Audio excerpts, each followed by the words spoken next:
pilvas ne trofėjus. Tai tiksinti bomba, kuri ir laukia, kada galės sprogti. Ta frazę Marius, būdamas 46 metų vyras, išgirdo po visko, kas jam atsitiko. Verslas klesti, savaitgaliai su draugais, kepsniais ir alumi, pilvas auga. Jis juokauja, čia mano sėkmės simbolis, bet vieną rytą lipdamas laiptais pajunto dusulį, nestiprų, bet keista. Tarsi kažkas suspaustų krūtinę iš vidaus. Ignoruoja.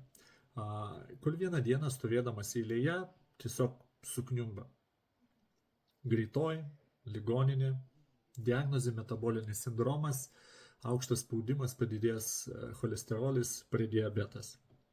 Ir būtent tada gydytojas jam pasakė, kad tai ne trofėjus tavo pilvas, tai bomba. Po to Marius pradėjo irgi bendrauti su draugais ir paaiškėjo, kad visi vyrai turi kažką panašaus. Jie tylėjo, jie galvojo, kad tai normalu, ypač po 40. Pasitark, diagnozė tai ne priežastis nekeisti savo gyvenime. Kažko, įvesti kažko naujo, nenurašyk savęs. Tu turi pilną teisę į pilnavertišką gyvenimą. Parašyk, pasitarsim.